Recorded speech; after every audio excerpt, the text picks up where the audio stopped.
India TV YouTube channel को subscribe करें और बेल आइकन दबाएं। आज की बड़ी खबर, लोक जनशक्ति पार्टी के अंदर घमासान थमने का नाम नहीं ले रहा है। चिराग पासवान और उनके चाचा पशुपति कुमार पारस के बीच संग्राम और तेज हो गया है। पशुपति कुमार पारस आज दोपहर 3:30 बजे पटना पहुंच रहे हैं, जहां वो अगले यानी 17 जून को अगले दिन राष्ट्रीय परिषद की बैठक में शामिल होंगे और इस बैठक में पशुपति पारस को एलजेपी का अध्यक्ष बनाए जाने पर मुहर लगेगी।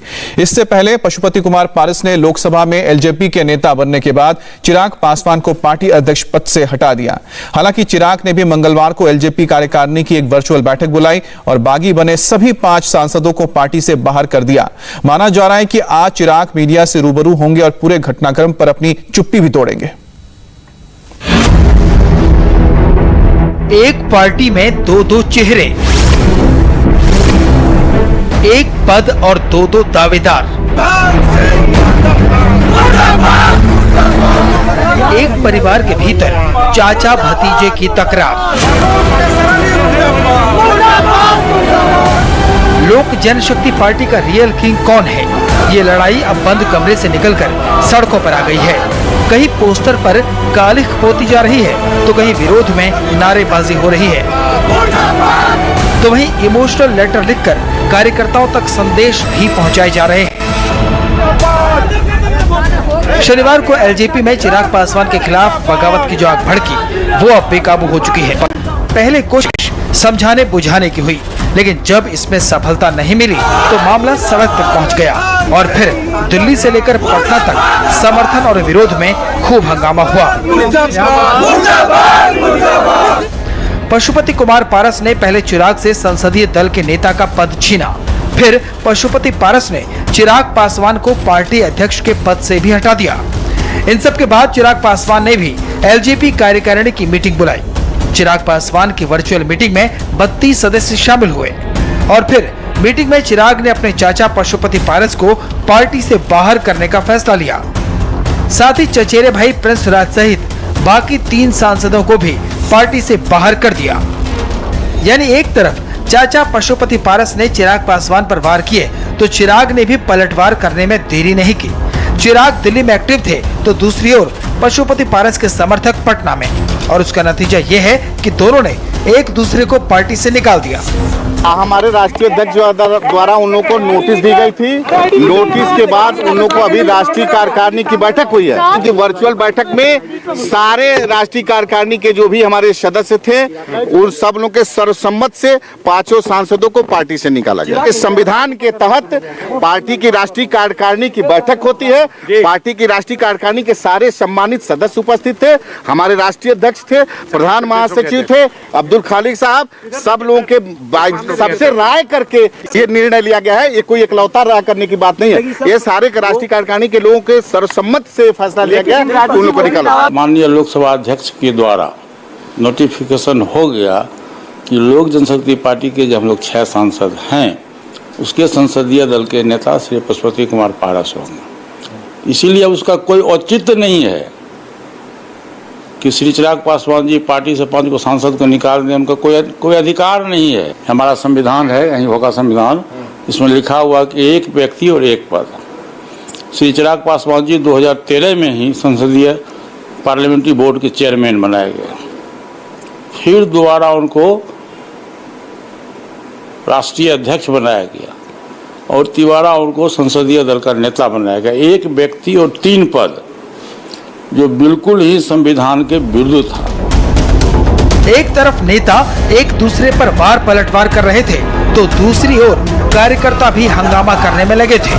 पटना में एलजेपी के दफ्तर के बाहर चिराग के समर्थकों ने खूब बवाल मचाया। जगह जगह पशुपति पारस समेत सभी 5 सांसदों के पोस्टर पर कालिख पोत दी और खूब नारेबाजी की। चिराग के समर्थक बेहद गुस्से में नजर आए। एक और इनके निशाने पर पशुपति पारस थे, तो दूसरी ओर बिहार के सीएम नीतीश कुमार पर भी चिराग समर्थकों ने जोरदार हमला बोला। राष्ट्रीय अध्यक्ष कौन है? चिराग पासवान है। अभी वो सबको निलंबित कर सकते हैं, और ये रामविलास पासवान का खून पसीना से बना हुआ पार्टी है और ये कार्यालय भी है। तो इस पार्टी में जो विरोधी है चिराग पासवान जी का, हम घुसने नहीं देंगे। और ये सब नीतीश कुमार के इशारे पर हो रहा है। हम लोग चिराग जी के साथ मरते दम तक बने रहेंगे और धरती गूंजे आसमान रामविलास पासवान का नारा देते रहेंगे। इस पूरे घटनाक्रम के बाद पशुपति पारस भले ही चिराग से न मिले हों, लेकिन मीडिया से बात करते रहे हैं। वहीं चिराग अब तक चुप हैं।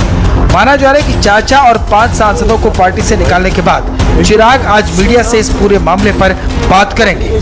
साथ ही ताकत दिखाने के लिए चिराग समर्थक आज फिर सड़कों पर उतरेंगे और पूरे बिहार में प्रदर्शन करेंगे। इस बीच पशुपति पारस गुट ने पटना में एलजेपी कार्यकारिणी की बैठक बुलाने का फैसला किया है। पशुपति पारस आज दोपहर 3:30 बजे पटना पहुंचेंगे। उनके साथ एलजेपी के सांसद और बाकी नेता भी होंगे। 17 जून को पटना में एलजेपी की राष्ट्रीय परिषद की बैठक है। पशुपति पारस एलजेपी की राष्ट्रीय परिषद की बैठक में शामिल होंगे। बैठक में पशुपति पारस को एलजेपी का अध्यक्ष बनाने पर मुहर लगाई जाएगी। इस बीच पटना पहुंचे एलजेपी सांसद महबूब अली कैसर ने चिराग पासवान पर बड़ा हमला बोला। कैसर ने कहा कि चिराग के फैसलों की वजह से पार्टी को काफी नुकसान उठाना पड़ा है। हम लोग चाहे कि कोई एक्सपीरियंस आदमी पारस जी की तरह बिहार में जो तजुर्बेकार आदमी है उनको नेतृत्व दिया जाए। चिराग जी से हम लोग का कोई और ग्रीवेंस नहीं है। राजनीति नब्ज नहीं पकड़ पाए। बिहार में एलजेपी का अस्तित्व बिहार से जाना जाता है और बिहार की तरह जगह में एक बड़ी भूल की जिसका खमियाजा उनको भुगतना पड़ा। हम लोग को भी पूरे पार्टी को भुगतना पड़ा। चिराग फिलहाल पार्टी में अकेले पड़ गए हैं, लेकिन पार्टी पर पकड़ बनाने की कोशिशें उन्होंने तेज कर दी हैं। चाचा के हाथों मात खाने के बाद चिराग पासवान ने मंगलवार को इमोशनल कार्ड खेला। चिराग ने ट्विटर पर 29 मार्च की एक पुरानी चिट्ठी शेयर की, जो चिराग ने पशुपति पारस को लिखी थी। 6 पन्नों की चिट्ठी होली के मौके पर लिखी गई थी। इस चिट्ठी में चिराग और पशुपति पारस के बीच की अनबन का पूरा इशारा मिलता है। ट्विटर पर इस चिट्ठी को शेयर करते हुए चिराग ने लिखा, पापा की बनाई इस पार्टी और अपने परिवार को साथ रखने के लिए मैंने बहुत कोशिश की, लेकिन असफल रहा। पार्टी माँ के समान है और माँ के साथ धोखा नहीं करना चाहिए। लोकतंत्र में जनता सर्वोपरि है। पार्टी में आस्था रखने वाले लोगों को मैं धन्यवाद देता हूँ। साफ है कि लड़ाई यहाँ खत्म होने वाली नहीं है। न आसानी से चिराग हार मानेंगे और न ही चिराग के चाचा। ऐसे में आज का दिन बेहद खास रहने वाला है, क्योंकि पटना में आज पशुपति पारस एक्शन में होंगे तो दिल्ली में चिराग पासवान। देखना दिलचस्प होगा कि चाचा भतीजे की लड़ाई में एलजेपी की पकड़ किसके हाथों में रहती है।